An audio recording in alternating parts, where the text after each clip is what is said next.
Hello, everyone. Welcome to the Statistics Solutions webinar on Chapter 1. Just a couple notes here before we get started. We do have a support person on with us, and this person can answer any of your technical questions as we go along. As far as content-related questions, you can type those in the chat box or the question and answer box as we proceed if you want to, but I won't get to them until the end. Let's see, everyone will get a copy of the slides and the audio, the presentation, the overall presentation. So you do get that. Okay, let's move on here to the presentation. This is what we'll be covering. These are the typical parts of Chapter 1, a typical Chapter 1. You're going to hear me say this several times during the presentation, and you'll probably get tired of hearing it, but also get your school's template for the dissertation. These are pretty standard components, but schools sometimes have their own, particularities that are involved with the structure, or maybe what they call the headings, or the order of the headings. So always work from your school's template or an example or a template that your chair has given you. But again, this will act as a good kind of general reference point.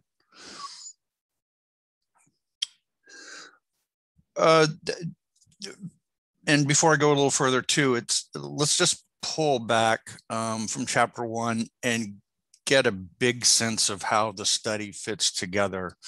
Because sometimes we're so focused, the old saying, you're so focused on the trees, you can't see the forest. So the Chapter 1 is really, if you think of the Chapter 1 as a blueprint for your study, that may help you. So Chapter 2, and this is based on the 5-chapter model. There's other models, but the 5-chapter model is pretty standard. Your Chapter 2 will be your lit review typically. Chapter 3 will be your methods. Chapter 4 is your results. Chapter 5 is your discussion of your results. So the introduction to Chapter 1, it's really like the blueprint, right? It's really like the plan for your study. You're going to talk about 3 things broadly: your topic, why you're conducting your study, and how you're going to conduct your study. Now, those 2 things you'll get to more later in the lit review and in the method sections, but it's the plan, it's the blueprint. So, after finishing the chapter, your reader should know, what you're going to study, why you're going to study it, and how you're going to study it. So think of your Chapter 1 as kind of a blueprint that lays everything out for the rest of the dissertation. Okay, the introduction of the introduction section. It's really, just like it sounds. You're introducing your topic. Usually the topic is based on some kind of organizational problem or a social problem. And to get to that quickly, you can use statistics or some kind of, a reference that gets the reader's attention, to show them that, what the problem is, that it is a problem, that, maybe it's prevalent, maybe it's declining scores, test scores at a school or in a district, or even nationally. Maybe it's some kind of organizational problem where people are leaving the job. There's attrition. So get to the problem early, and then the research problem, which is a little different than the organizational problem, but it's related. So in other words, we have the organizational or the social problem. And then there's work or research that has been done on it. But then there's some kind of issue with the research. There's something that the research is not getting at. Maybe there's not enough research. maybe the kind of research is all one type, and you're going to be doing another type of research. So mention also the research problem or the research that's needed to address the social or organizational problem that you're looking at. And this is just kind of a quick, introduction. A few paragraphs, maybe a paragraph. But the reader should have a sense of what the issue is. And again, you're going to flesh this out more in the background, but what the issue is, and kind of a sense of what is needed to address it.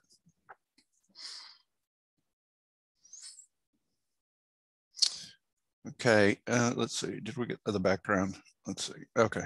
The background is where you go into a little more depth leading on from the introduction. So where's the problem been? Where's the problem now? Kind of think of it that way, the background. So you're going to have some historical material in here. What has led to the problem, right? Where does the problem sit now? What research has been done on the issue? Where is the research now? Now, you can't go into too much detail about the research. You can do that more in the lit review, but you should have some broad, what are the major trends in the research? What have people been focusing on? And that helps to set up what they've been neglecting, and or what the issue still is in the research and the research problem, and hence the need for your study. So there's a little bit of lit review in here, but again, it's not hyper focused. It's more broad trends to show what's been done on the topic and what still needs to be done, right? And then that should kind of funnel down to the research problem and what's still needed to be done, and then the need for your study. So, and then the research problem section, usually, not really long, maybe a good paragraph, maybe a couple paragraphs, transitions from the background, but it's more targeted view of the research problem, specific information that's been, or research that's been done on the problem. And again, what still needs to be done. You should come out and state that specifically what the research problem is. And just so we understand what a research problem is, I know some people are kind of hazy about that. It's just like it sounds. It's a problem in the research. It's an issue in the research, and it can be a gap. It's not always a gap. Sometimes it's a gap, sometimes it's not. We're missing information on this topic, or we're missing it from a specific angle or a specific point of view, or we're missing specific types of study on this topic. So whatever it is, you need to kind of clearly state the research problem also. And it's important to have all this down, because the research problem drives your study. This is the whole reason you conduct your study. It drives the whole thing. And a lot of times people get kind of tripped up with the research problem, and they have to come back to it and refine it. And that's okay, but it's important to know that to get it down as best you can at the beginning, so you have less kind of going back and retweaking it. And it involves a good amount of research too. Of course, you're going to do more research for the lit review, but you need to do research in the sense that you understand to some degree, what has been done on your topic.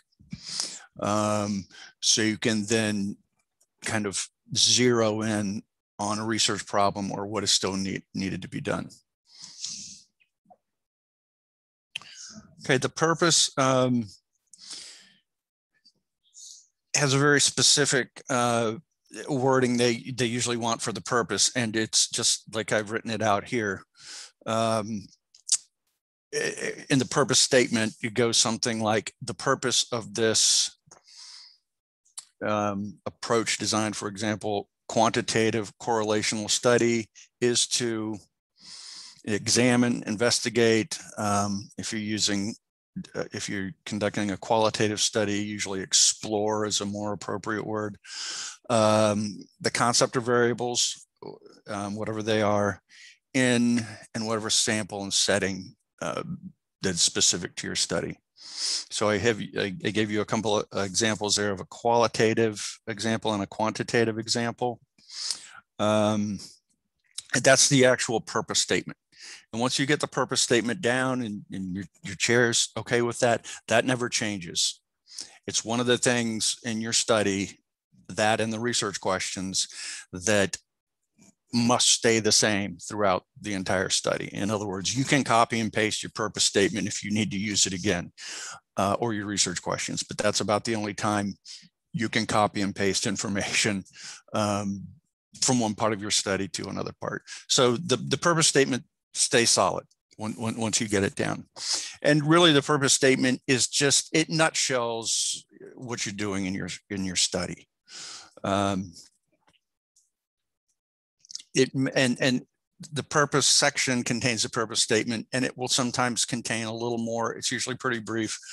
The purpose may also include specific information about the variables, major concepts, or instruments. So, example, you might talk a little bit about the instruments, or mention the instruments you would use to, say, study transformational leadership or emotional intelligence. You don't need to go into detail about the instruments, but sometimes mentioning them is appropriate. Okay, usually the research questions come next, and I'm not a methods person, and we do run methods webinars. So if you're really interested in the research question, developing research questions, or the methods components of Chapter 1, I suggest see when we run a methods webinar, or a webinar specifically on those components. So I'll just suffice it here to say that this is where you would include the research questions. Usually the theoretical framework comes next. And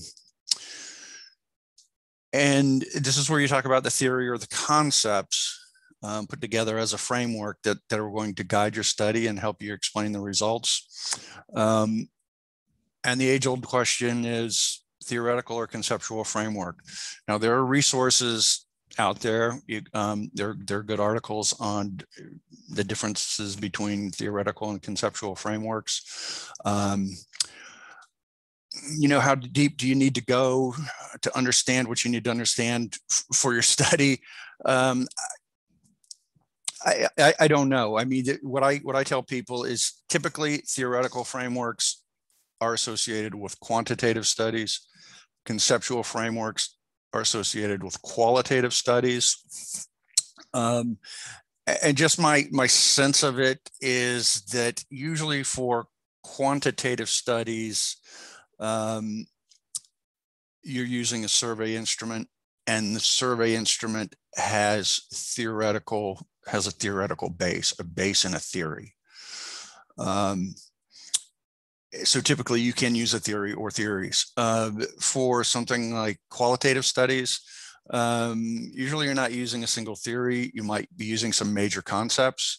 So you might have to pull, a couple, like 2 major concepts together and create a framework from them. So that kind of explains the difference. But the idea is the same in the sense of, it's a way to guide your study, and it's a way to help you explain the results when you get to Chapter 5. So what you want to do for this section is just state the theory. Such and such theory will serve as the theoretical framework for the study. Mention who developed it. Have a citation for that, who developed it, the date. Define the theory. a lot of times people will go on and start talking about the theory and they never define the theory. This is not a place for a discussion of the theory or a discussion of theories in general. So you don't need to, talk about other alternate definitions of the theory, or so-and-so has this definition and this person has this other definition. They want the theory, the version of the theory that you're going to use for your study. So if you're doing a study on emotional intelligence, for example, and there are several instruments to measure emotional intelligence, if you're going to use Goleman's instrument, then use Goleman's theory of emotional intelligence. In other words, if you're going to use Goleman's instrument, don't use Smith's theory for your theoretical framework. You want your instrument and your theory to align. Again, like the instruments usually have theoretical foundations. So you need to find out what those theoretical foundations are of your instrument, and use that person's version of the theory for your theoretical framework. Define the theory, define any components of the theory. Sometimes they have components that are going to be important to your study. Define those. They also want you to talk a little bit about what the researcher developed the theory for, what researchers have used the theory for, and some kind of discussion about how it connects to your study, right? What it's going to help you to explain, how specifically it relates to your study.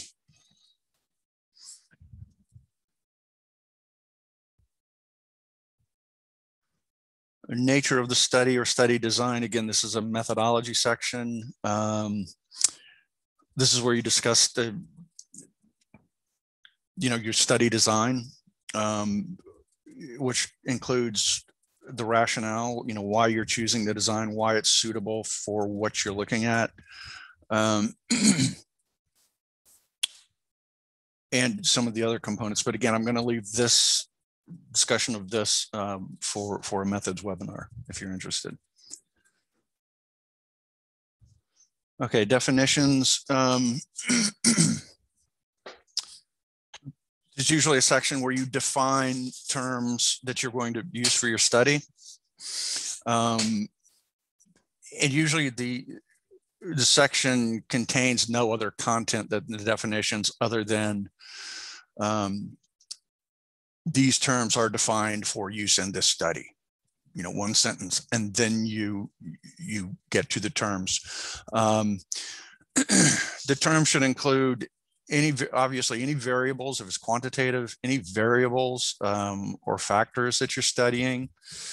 If it's qualitative, any major concepts that are specific to your study, right? So no dictionary definitions, no general definitions. These are definitions about how you are defining these terms for your study. So if it's, gosh, I don't know. So if it is, emotional intelligence, how are you defining emotional intelligence for your study? These definitions are not discussions, so they don't want to hear 5 people's, takes on emotional intelligence. They just want the definition you will be using for your study.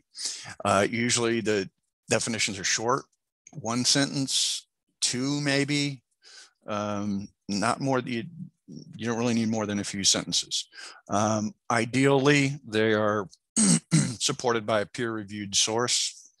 Again, no dictionary definitions, no websites, peer-reviewed source. Okay, definitions should be in the form of sentences, should be clear and succinct. We covered that.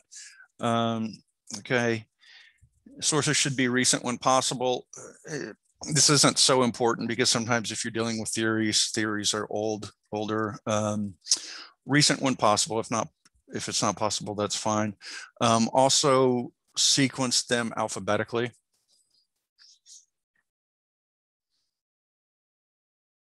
Okay, significance. Usually there's some kind of section called significance, or sometimes it's called implications.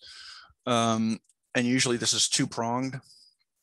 So they want you to discuss a little bit. At this point, you don't know exactly how your results will contribute to the research and contribute to practice, but they want you to kind of forecast a little bit, like how might information from your study, number one, contribute to the research, and number two, inform what people do at the level of practice. So again, you're not conducting it. I mean, I know you're conducting it, you know, at the base level for the degree, but you know, people do research to get information, and the information needs to be valuable. So it needs to be valuable to research, to the literature, the body of research, and to practice. So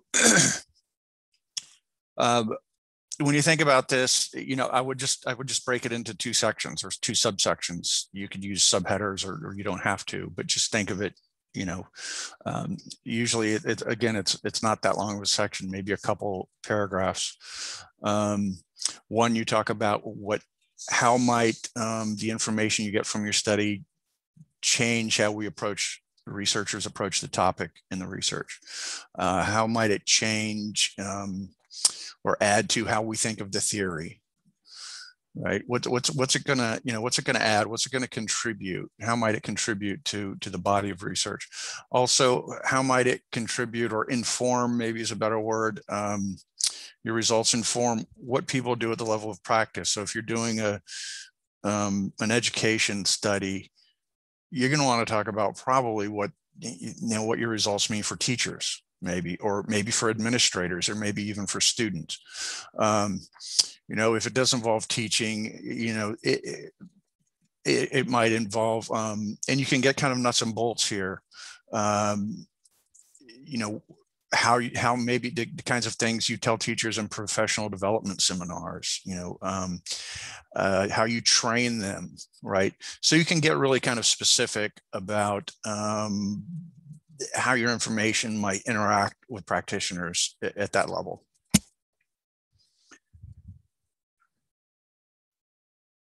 Okay.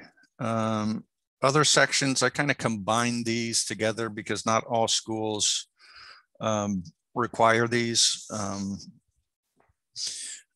First one is limitations. This is where they want you to kind of project or forecast any kind of shortcomings or problems or challenges or weaknesses that your study might have, or challenges you might run into that would affect the results. You know, obviously with COVID, we've gone through COVID, and I think, you know, we're still kind of dealing with COVID. That has definitely posed challenges for people conducting studies. You know, you can't meet face to face. Sometimes you can't get access to the population that the sample that you need.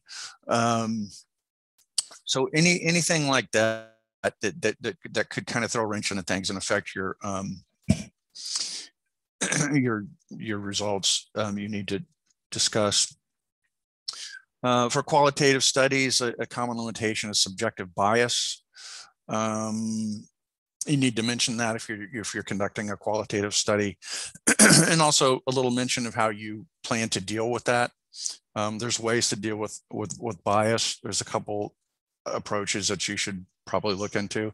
You don't need to go into depth on it. You can go into more depth in chapter 3, but you should mention, you know, if subjective bias is a potential limitation, how you might plan to mitigate that. Study assumptions, these are kind of odd, but they're really kind of things that you have to assume about a study because you don't have control over them. So in other words, the big assumption that we have to make is that participants will answer questions, survey questions and interview questions honestly and openly. We can't control their answers. We can't control what they say. So we have to assume that they're going to be honest and forthright. Scope, it's also called delimitation sometimes, and delimitations is confusing because it has the word limitations in there, and so people get confused with limitations and delimitations. I just like to call delimitation scope because it's just it's really the same thing, and it's easier to understand. Scope is, if you remember the old movies where somebody's looking through a periscope or some kind of scope, and you just see what's in the circle, and everything on outside the circle is black. That's kind of what they're talking about. It's what are the boundaries of your study? Here's what's going to be included in your study, what's in the scope, and everything else, and the other stuff is going to be excluded. So usually it's kind of a restatement of your population, your setting, your sample. Everything your study is designed to do and focus on. Oops, let me see. Okay, and then the summary, like any other summary, recap the major points of the chapter. And sometimes people like to give what I call kind of fake summaries. They don't really recap major points of the chapter. They just say, in chapter 1, I did this, and I did this. That's just kind of a list of what you did. And usually professors don't buy it. So, make sure it's a recap of the points of the chapter. Also remind the reader of your research problem, of why this study is important and needed to conduct. You can end by transitioning to the next chapter. The next chapter will be chapter 2, which will include, review and analysis of current literature on the topic. Okay, and that is our contact information. That's who we are. That's what we do. If you do think you want to, you're thinking about signing on, just get in touch with somebody here, and they can walk you through. It's a free consultation to see if what we do is going to be right for what you need. So let me take your questions now. Okay, is the theoretical and conceptual framework the same thing? No. There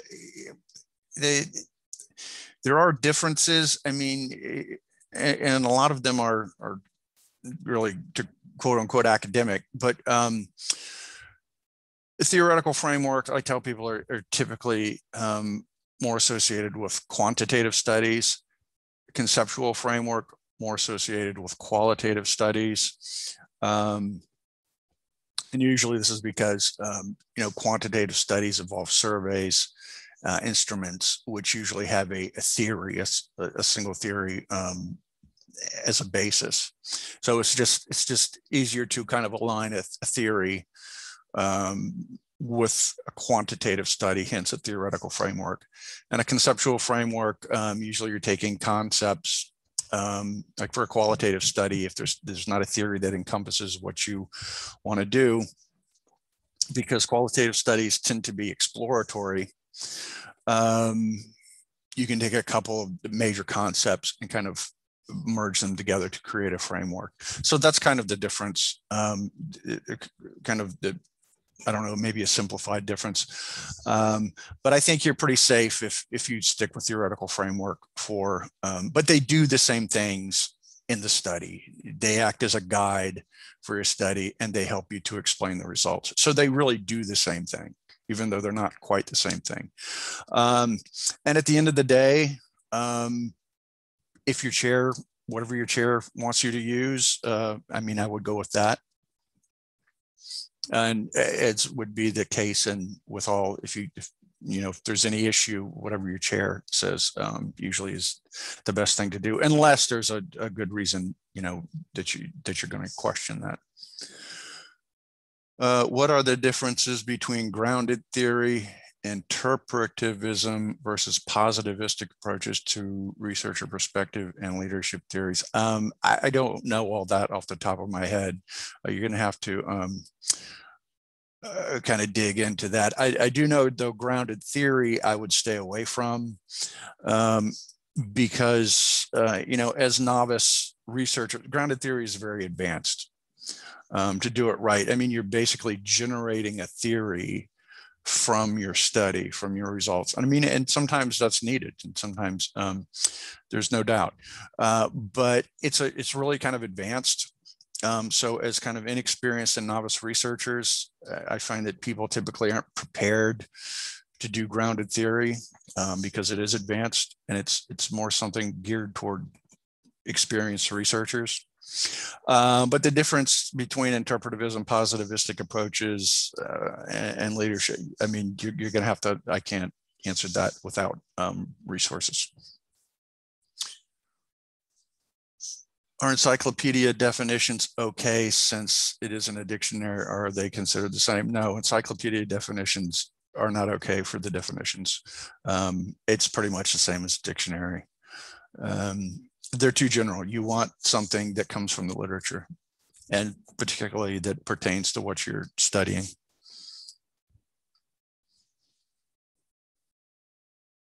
Okay.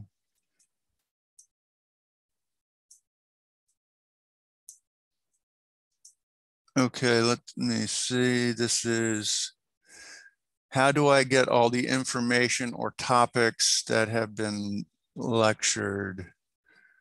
I have not started anything yet because I'm still new to the program. How do I get help? As far as topics that have been discussed in lectures, if you're talking about the webinar material, we send everybody copies of the webinar, so you'll get a copy of the webinar. If you're talking about how do I get information or topics, if you're talking about your school, because you're just starting out, you should have a point person at your school. If you don't have a chair yet, you should have a professor for your classes, or a mentor, or some kind of point person, or an academic advisor that you can go to and ask them. And your school should have all the resources and the information you need. We don't provide school specific details about what you need, but if you're having questions about any of that, I would just talk to your point person at your school, or go to the graduate website to see what resources they have. How long should the intro be? The introductory chapter 1, there's no magic number. I mean, 10 to 15 pages, I'm going to say. I mean, much shorter than 10 pages. And I mean, I've seen, 8 maybe, but I'd shoot for at least 10, because it seems like you can't say what you need to say and do what you need to do in much less than 10 pages. And also, I don't see a chapter 1 going over 20 pages. 20 pages seems to be excessive to me. That then seems that you're probably putting in too much. So I would say the sweet spot is probably 10 to 15 pages, like 12. If you mash together multiple concepts of theories for the conceptual framework, would you then need to define and discuss the components you listed for each of the theories? Yeah, for the conceptual framework, it's not mashing together theories, concepts of theories. Whatever concepts are germane to what you're studying. So if you're studying, say, collaboration, you're going to use, concepts of collaboration to guide your study. You just need to include what you're going to focus on in your study. And if I'm kind of interpreting your question correctly, I mean, if, say, a theory has several components, but you only need like 2 of them, you can just peel off the two components of the theory. In other words, you don't have to use everything about the theory. And I don't know if that helps you. Is the background section synonymous to chapter 1 of a dissertation paper? The background section is part of chapter 1. So the part of the function of chapter 1 is to act as a background, and it has its own background section, which is the background to the problem and to the research problem. It helps the reader understand what the problem is, where the problem's been, where the problem is now, and the research that's been done on the problem, and where the research stands now on the problem, and what's still needed to be done. Generally, would the literature review be chapter 2, or is lit review part of background?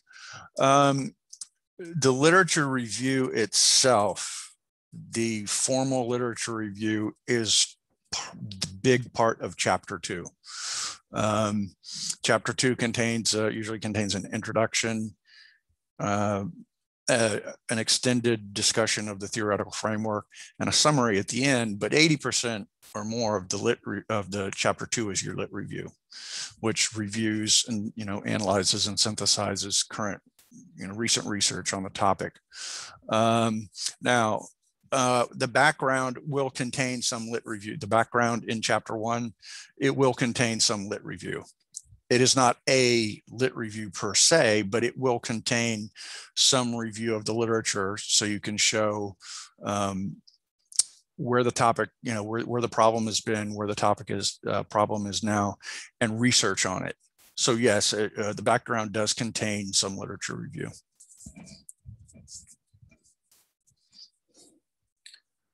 Do you need a reference list for each chapter, or does that come only at the end? Yes, reference list for each chapter. I would definitely do that.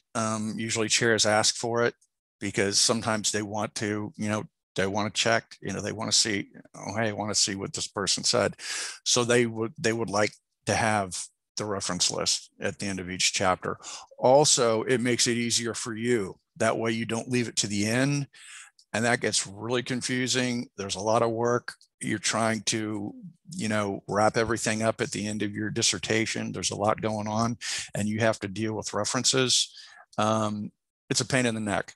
So yeah, as you can keep your references straight as you go along and provide them for each chapter, that's best. Do you include your analytical approaches like Marxist, feminist, et cetera, in the intro, or is that included elsewhere? Yeah, I'm not.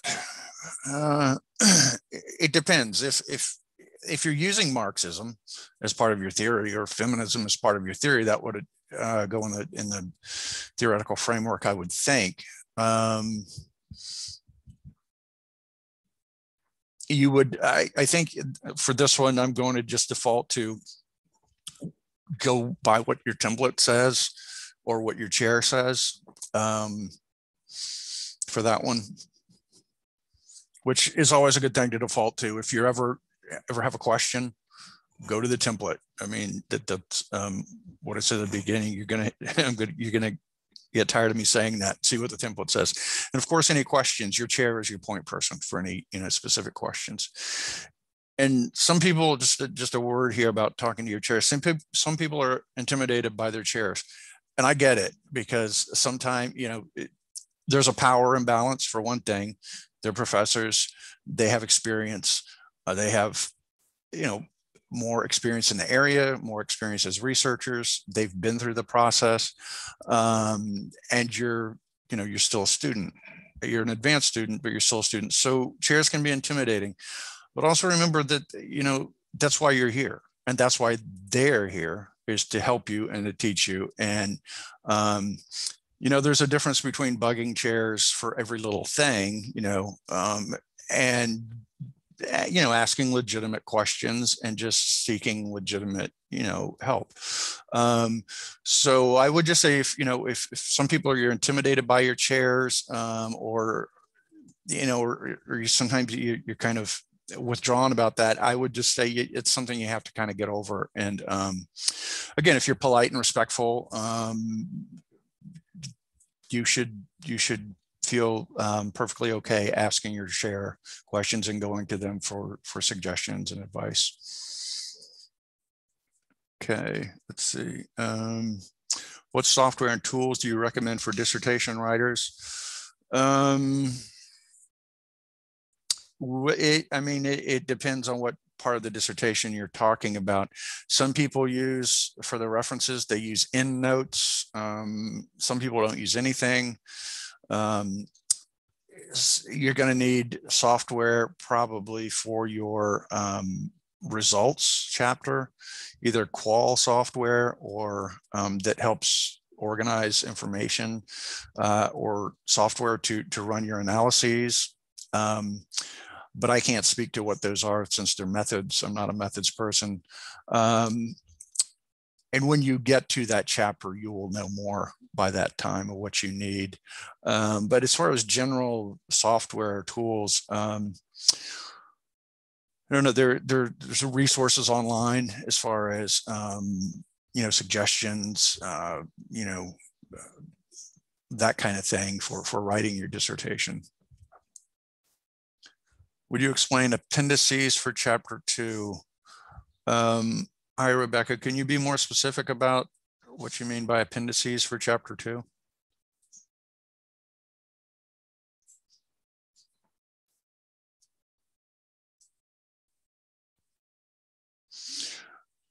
I'll try to answer this as best as I can.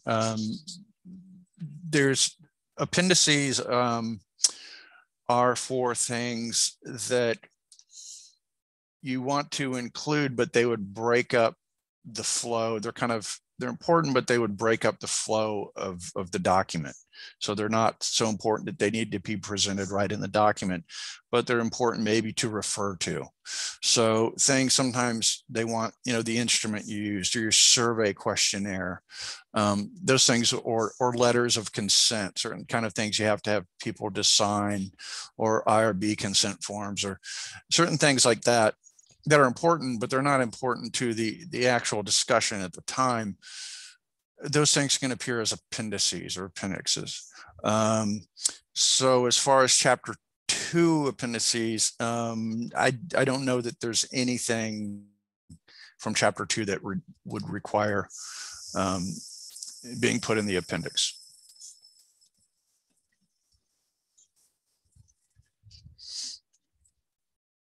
And plus that's chapter 2. We're in chapter 1. Just a small point.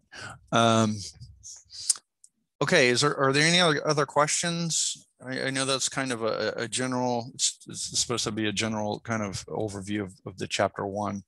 Any other specific questions?